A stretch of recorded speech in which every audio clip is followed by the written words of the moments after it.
Welcome friends. In today's lecture we are going to discuss area moment method of finding slope and deflection of a beam. In previous lecture I have explained the double integration method of finding slope and deflection of a beam. So let us start. Look at this figure.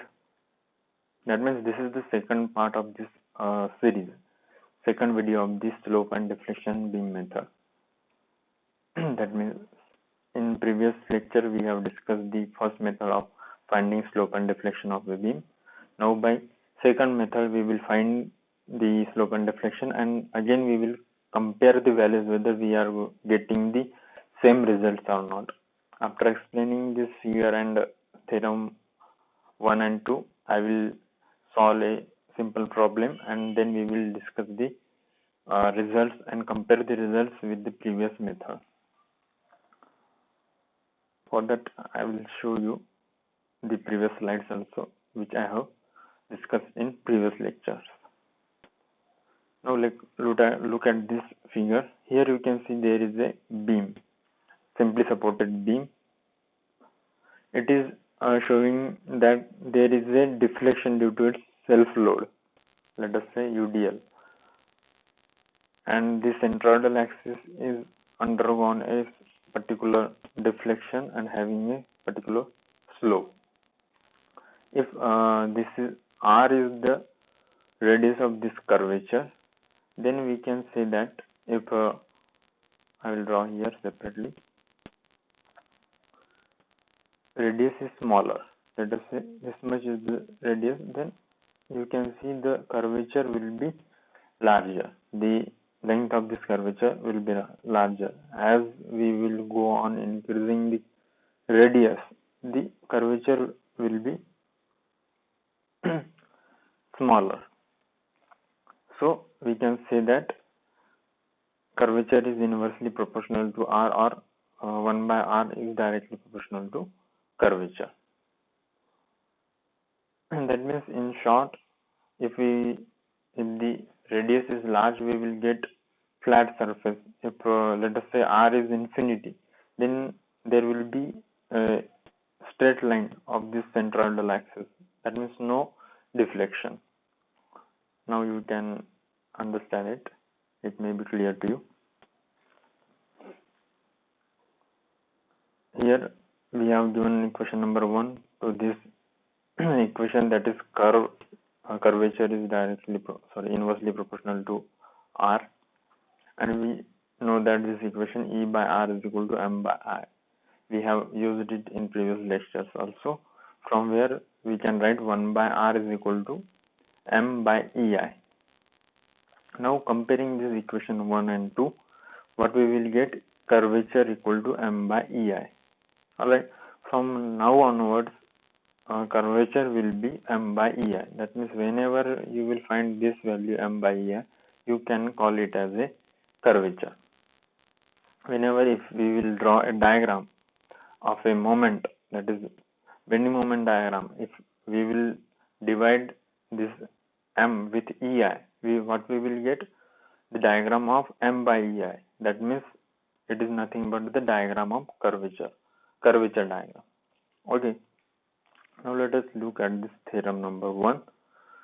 What it says, let us say there are 2 points, point A and point B. As of now, let us consider there is a cantilever beam, so that you can understand there will be 2 points. It is the considered figure. This is point A, this is point B. Okay. Now slope at A minus slope at B, that is the slope of a centroidal axis, is equal to area of curvature diagram between points A and B. That will be the area of curvature diagram. Okay. Theta A minus theta B is nothing but the area of curvature diagram. Then we will put M by EI value here at the place of curvature. That means what will be the curvature diagram? The diagram of M by EI. Okay. To simplify the calculation, we assume a reference point where slope is 0. Okay. Then from this figure you can find where the slope will be 0. Here I have taken this point as B. I will change the points. Here you will get slope 0. Okay. Let us say this is point A and this is B. At this point you will get slope as well as deflection equal to 0, so that this term will become 0. So it will become easy to find this value of the equation. Moving forward, theta A is the slope of target point. This is the target point. Let us say we have to find the slope at this point A. So we will call it as a target point. Then similarly, theorem 2, we will use it for deflection. Deflection at point A minus deflection at point B will be equal to the moment of the area of a curvature diagram. Let us say we have got curvature diagram like this. This is the curvature diagram. From where we have got it, let us say this is a bending moment diagram. Okay, this is bending moment diagram. If I will divide this M with EI and all over the length L, this is the length L, let us say, as there is no another moment or force, the diagram will be similar from here to here. The value will be same at end B and at end A. So you can see only this height will be different, but length will be same. Let us say I have drawn it with similar size. I will draw it and smaller size. As M is divided by EI, the value of resultant will be smaller. Let us say this will be with a smaller length. This has a length equal to M height. Length means, sorry, I mean height. And this will have a height equal to M by EI. Okay. I will solve an example, don't worry. For you, just now you look at the theorems only.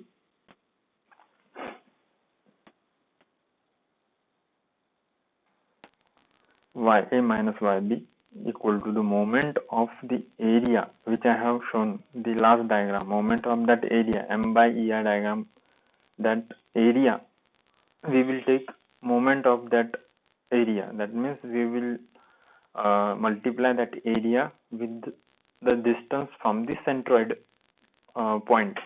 That is distance from centroid to, let us say, up to the fixed point. If the complete length is L, then distance from the centroid will be L by 2. I will draw it again here. Our diagram, given diagram is like this. If this complete length is L, then here will be somewhere there will be a centroid. Okay, and this distance will be L by 2. Now we will multiply. Let us say we are calculating a,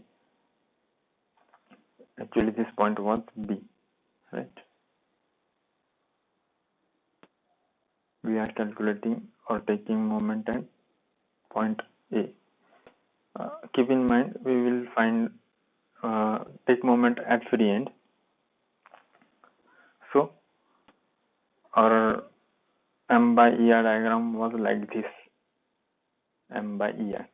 Now what will I do for getting the moment of this area? I want the moment of this area. Let us say this area is some force. Let us say force F. Then I will multiply this force F with the centroid, a distance from the centroid, which is equal to L by 2. Okay.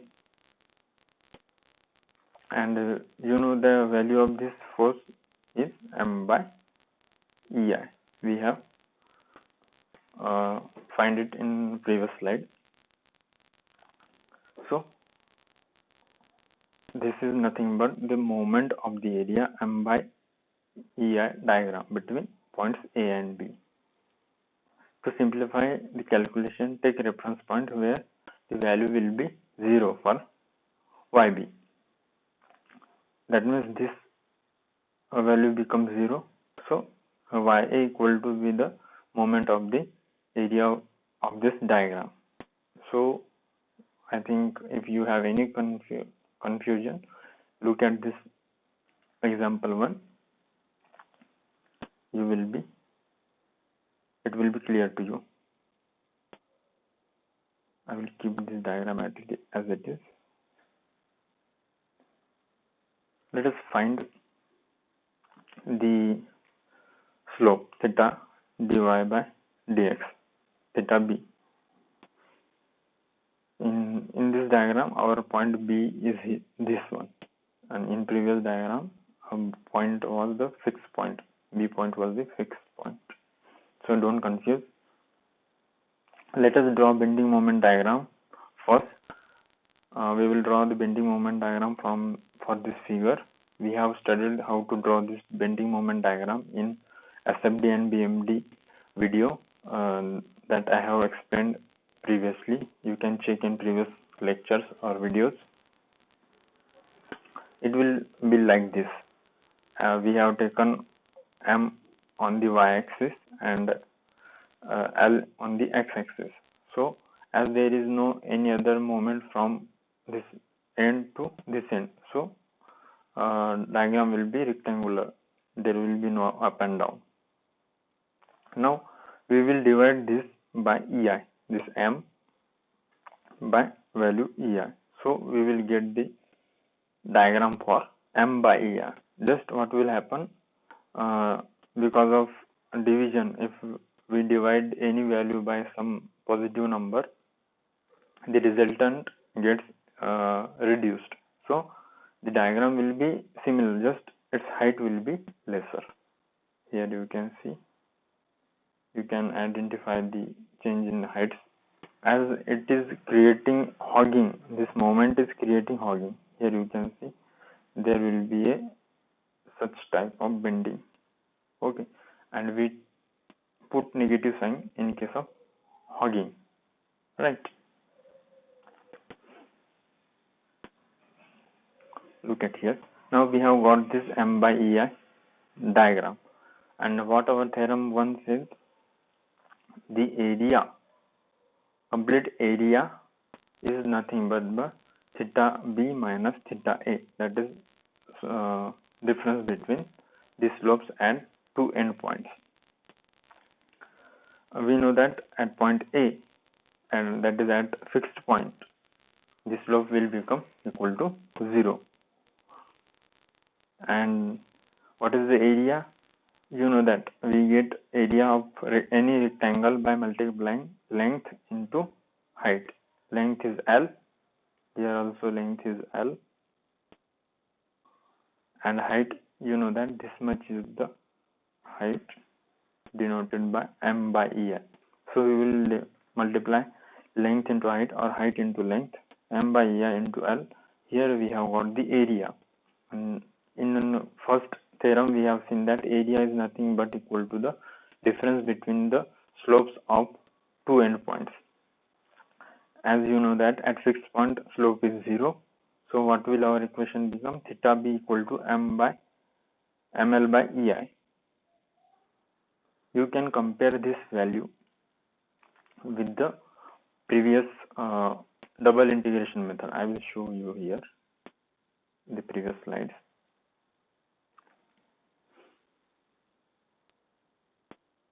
Here you can see. Sorry,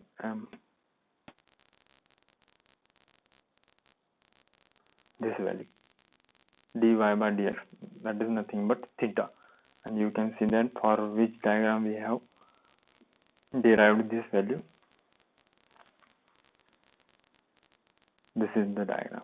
Is it similar? Just in our case it is shown like this. no matters whether it is represented like this or like this, but or whether we are finding from double integration method or moment area method, area moment method, that means the resultant will be same, slope and deflection both we will get. Here you can see we have got slope is equal to ml by ei. There also the value for slope is same. Let us have look at deflection. You will also get this deflection similar by area moment method. We will derive it right now. Ml square by 2ei. Keep in mind the negative sign shows that it is in negative y direction. If negative sign is not given in options of the question, if you are writing a competitive exam, then you can even take a option without negative sign. It just indicates the direction. Now we will find the deflection. On what the theorem 2 says, difference in the deflections at two endpoints is equal to the moment of the area of this ml by ei diagram. ml by ei diagram. Okay. And we have drawn the diagram. Now you know that how we find the moment. We multiply a distance from centroidal distance from a centroid to the point from where we are finding or we are taking a moment. Let us say we are taking moment at point, this end point, and our previous question or given diagram is like this. This complete distance is L, and the centroid will be somewhere here. That will be L by 2 distance. But we are not taking a only moment of any single force. We are taking a moment of the area ml by ei diagram. That means area of this diagram, and we have drawn this diagram. Then let us see what is the value of this diagram here. If the value m by ei is represented on y-axis and L on this x-axis, that means area will be height into length, that is ml by ei. Now taking the moment of this complete diagram, that means ml by ei into distance up to the centroid from the point where we are interested to take moment. Here you can see ml by ei into L by 2 distance from the centroid, this distance. If we are taking section, assuming section at near the right end of the beam, or you can even take distance from this side if you are considering a XX section near the left end, no matters. That will be same distance L by 2. Centroid will not change. So what we will get, value of a deflection at point this free end. Actually we have taken it as B in our diagram. It will be ml square by 2 ei, right? You can compare the previous with the previous method, that is double integration method. The results are same. Okay, so that is all about the slope and deflection of beam, how to find. I have already covered a few special cases and some of the examples by the double integration method. Similarly, you can practice those examples with area moment method, and even though if you have doubts, you can comment in the comment box. Thank you.